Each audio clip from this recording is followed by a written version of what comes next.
Hey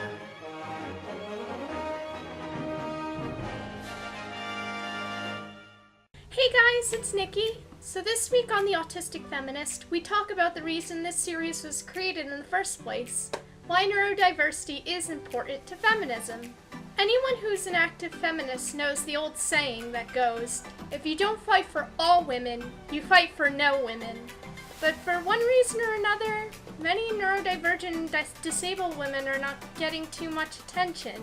Most of the time, many can be unaware of this fact, so I can't really look down upon these people.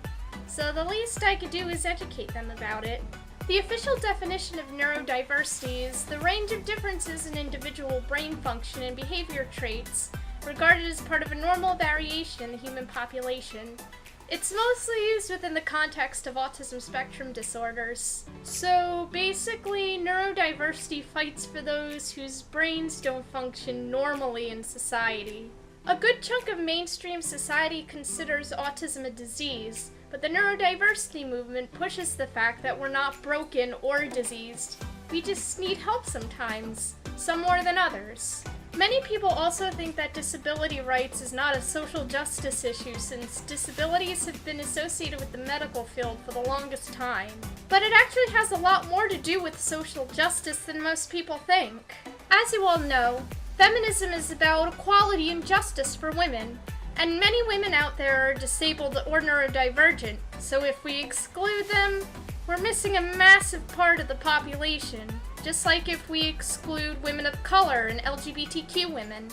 The neurodiversity movement can be a way to challenge the stereotypes that feminists have been challenging for decades. The most common example is how many girls on the autism spectrum tend to go undiagnosed for years because most girls tend to not show the stereotypical symptoms. Hell, I wasn't diagnosed until I was in 8th grade for those exact reasons. Feminism is about choice. And the neurodiversity movement has the same principles as far as the wiring of the brain goes. Many people tend to not bring up the neurodiversity movement when talking about human rights because there are a lot of common misconceptions about it, such as not viewing autism as a disability altogether. The neurodiversity movement actually doesn't say that our lives are amazing.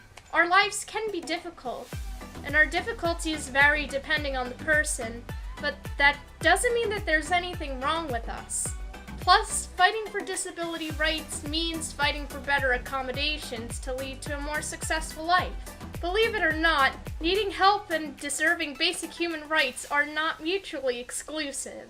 Neurodiversity doesn't just cover autism spectrum disorders. The term neurodivergent was coined to give a broader definition that didn't center them. Neurodiversity can also cover other disorders such as OCD, ADHD, schizophrenia, and many other mental disorders that don't have a normal wiring of the brain.